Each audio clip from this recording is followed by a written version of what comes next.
محبت اہل بیت کے نام پر بے جا رسومات، غلط رسومات، رافضیوں کا کیریکٹر زندہ کرنا اور امام علی مقام کے کردار سے آنکھیں بند کر لینا۔ علی مقام کو دیکھیں اور اپنے آپ کو ہم دیکھیں تو آپ کو یہ بات معلوم کرنی پڑے گی کہ ہم حسینی کردار پر ہیں یا یزیدی کردار پر ہیں۔ بڑی معذرت کے ساتھ حسینی کہلا کر یزید کا کردار زندہ کرنے والی قوم اگر زمین کی پشت نے دیکھا ہوگا تو وہ 14ویں صدی نے دیکھا، 14ویں صدی کے اندر دیکھا۔ اللہ اکبر، جتنے پاپ، جتنے جرائم یزید کر رہا ہے وہ سارے جرائم اس قوم کے اندر موجود ہے جو اپنے آپ کو حسینی کہہ رہی ہے۔ امام حسین کا کوئی کردار اس قوم کے اندر موجود نہیں۔ وجہ اس لیے کہ امام علی مقام کی زندگی پڑھی نہیں، امام علی مقام کی زندگی سنی نہیں، صرف بس جذباتی نعرے، ہر جگہ جذباتی نعرے، ہر جگہ جذباتی نعرے۔ آئیے میں دو باتیں پڑھتا ہوں آپ کے سامنے، برا مت ماننا، میری گفتگو آخری تک سننا۔ دیکھیے، ایک ہے کردار یزید اور ایک ہے امام حسین کا کردار، دو کردار ہمارے سامنے ہیں۔ اب ہمیں یہ دیکھنا ہے، میں نہیں کہوں گا کہ کون یزید کے کردار پر ہے اور کون امام حسین کے کردار پر ہے، میں صرف آپ کو اتنا بتاؤں گا یہ یزید کرتا تھا اور یہ امام حسین کرتے تھے۔ اب آپ کو اپنے اندر ڈوب کر خود سوچنا ہے، اپنے من میں ڈوب کر پاجا سراغ زندگی، تو اگر میرا نہیں بنتا نہ بن، اپنا تو بن۔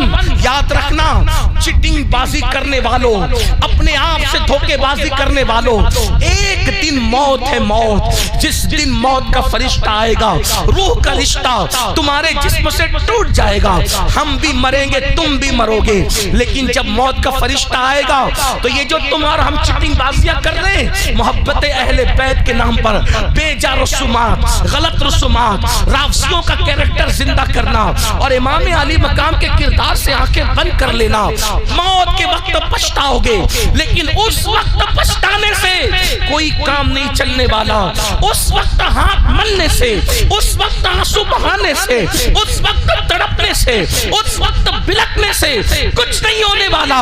آؤ میں دونوں کا کردار پڑھتا ہوں، میری پوری گفتگو کا حوالہ ابن جریر طبری کی تاریخ طبری ہوگی، امام جلال الدین سیوطی کی تاریخ خلفہ ہوگی، ابن کثیر کی البدایہ والنہایہ ہوگی، اسی طریقے سے آئین قیامت ہوگی۔ اللہ اکبر، اور ساتھ ہی ساتھ مشہد حسین، علامہ ابو اسحاق، اللہ اکبر۔ اب آئیے ان سب کتابوں کا اتنے مجموعہ، اللہ اکبر۔ امام علی مقام علی جدی علیہ السلام کا یزید سے اختلاف ہوا، یزید سے امام کا اختلاف ہوا۔ دیکھو اختلاف کی کوئی نہ کوئی وجہ ہوتی ہے، بنیادی وجہ ہوتی ہے۔ اگر آج کسی کوئی اختلاف ہو، مثال کے طور پر دو علماء کا اگر اختلاف ہو تو کوئی نہ کوئی مسئلہ بیچ میں بنتا ہے کہ اختلاف کی وجہ کیا ہے، ٹھیک ہے۔ لیکن ایک بات یاد رکھنا، جو بہت بڑے لوگ ہوتے ہیں جن کے پاس ہر نعمت ہوتی ہے وہ جلدی سے کسی سے اختلاف نہیں کرتے، لوگ ان سے اختلاف کرتے، وہ اوروں سے جلدی سے اختلاف نہیں کرتے جس کے پاس نعمتیں ہوتی ہے۔ اللہ اکبر۔ امام علی مقام کے پاس کمی کس چیز کی تھی؟ امام حسین کے پاس کمی کس چیز کی تھی؟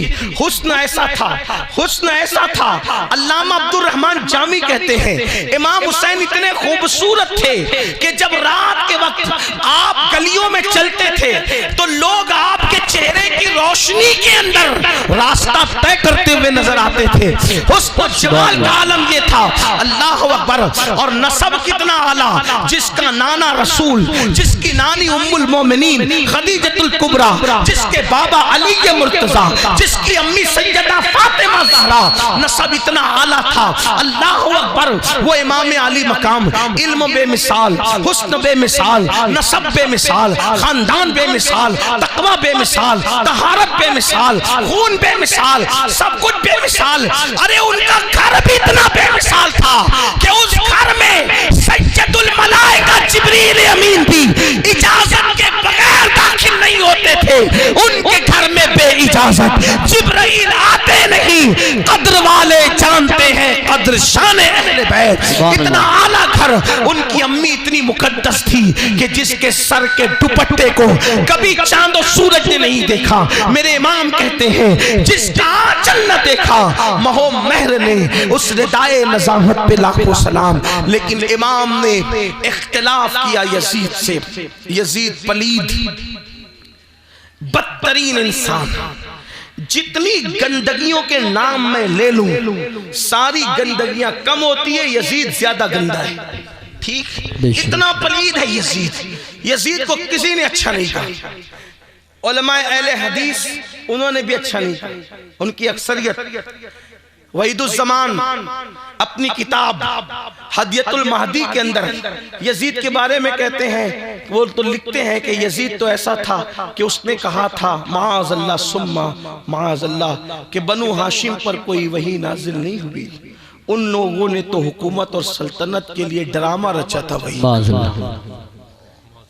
یعنی کہ یہ تو علماء اہل حدیث کا اسٹیٹمنٹ یہ ہے یزید کے بارے میں۔ نئے لوگ اگرچہ بگڑیں، کچھ کریں، حالات کے تحت سمجھوتا کریں، الگ بات ہے۔ وحید الزمان کی کتاب ہدیۃ المہدی موجود ہے، آپ اس میں دیکھ سکتے ہیں۔ اسی طریقے سے آپ علماء دیوبند کی کتاب اٹھا کر دیکھیں، قاری طیب انہوں نے اپنی کتاب میں شہید کربلا کے اندر جگہ جگہ یزید کی مذمت کی۔ مولانا حسین تانڈوی جن کو حسین احمد مدنی کہتے ہیں، انہوں نے یزید کے خلاف لکھا۔ یعنی کہ آپ دیکھتے چلے جائیں، ایک سلسلہ ہے، کوئی یزید کو اچھا نہیں کہتا۔ حتیٰ کہ سکھ مذہب کے لوگ بھی، ان کے اپنے مذہبی جو پیشوائے، انہوں نے بھی یزید کی مذمت کی۔ حتیٰ کہ جو وہ گرو نانک جیسے لوگوں نے، اللہ اکبر، یہ یزید کے متعلق جو ہے وہ انتہائی وہ اس کا گھنونا کردار پیش کیا۔ اسی طریقے سے ہندو مذہب کے جو پڑھے لکھے لوگ گزرے ہیں، انہوں نے یزید کی مخالفت۔ یزید کو کسی نے اچھا نہیں کہا۔ امیر المومنین حضرت عمر ابن عبدالعزیز کے دربار میں جس کا خاندانی رشتہ تھا یزید سے تعلق تھا، ان کے عمر ابن عبدالعزیز کے دربار میں یزید کو امیر المومنین کہا، تو عمر ابن عبدالعزیز نے کوڑے لگوائے امیر المومنین کہنے والے۔ آپ غور فرمائیں، اتنا گندہ تھا یزید۔ لیکن اختلاف کیا تھا؟ اختلاف یہ تھا کہ یزید کھلے عام شراب پیتا تھا اور شراب کو عام کرتا تھا۔ اس کے دربار میں شراب ایک دم علل اعلان پی جاتی تھی اور شراب کو عام کیا جا رہا تھا۔ اس چیز کو امام علی مقام نے محسوس کیا۔ ابن کثیر نے لکھا ہے کہ یزید نے سفر حج میں بھی شراب پی۔ یعنی آپ کے یہ جو گاؤں آپ کا ہے، اگر یہاں کوئی شرابی آدمی ہو، اللہ نہ کرے، مگر وہ جب اللہ اس کو حج کی توفیق دے تو کم از کم جتنے دن وہ حج کے سفر میں ہوگا تو کم سے کم وہ شراب تو نہیں پیے گا۔ آپ حج کے سفر کی بات کرتے ہیں، لوگ اجمیر شریف جاتے ہیں تو بگڑے ہوئے کام نہیں کرتے، غریب نواز کے احترام اور تعظیم